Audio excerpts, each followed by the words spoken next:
Hello বন্ধুরা, সেদিন বিকেলে পৌঁছে গেছিলাম লিন্সে স্ট্রিটে। আর লিন্সে স্ট্রিটে গেছিলাম আমার সেই একমাত্র চেনা ঘড়ির দোকানে।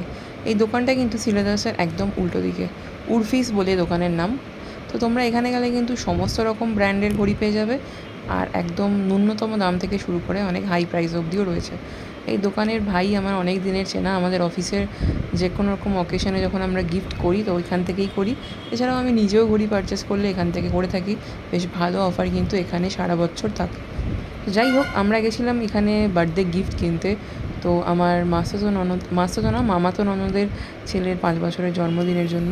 তো ফাইনালি আমাদের এই ব্লু কালারের ঘড়িটা পছন্দ হলো সোনাটার। তো কেমন হয়েছে তোমরা অবশ্যই জানিও।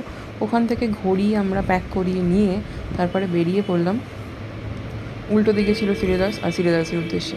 তো আমরা এখানে প্রথমে তো ঢোকার মুখে বুঝতে পারিনি যে এতটা এখানে ক্রাউড রয়েছে, কারণ এখন তো পুজোর কোনো ব্যাপার নেই, পুজো নেই, কিছু নেই, কোনো পার্বণ নেই, তাও এত ভিড় সিলেদাসে। সেটা যদিও নিউ মার্কেটে থাকার দরুন আমি জানি সবসময় ভিড় থাকে, কিন্তু একদিন হঠাৎ করে রোববার পৌঁছে গেলে আর কি এরকমই এক্সপিরিয়েন্স ফিল করতে হয় আর কি।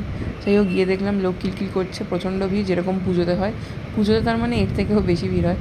আসলে আমি যেহেতু ওখানেই অফিস করি তাই জন্য সকাল সকাল পৌঁছে যাই তো পুজোর সময়, তাই বুঝতে পারি না।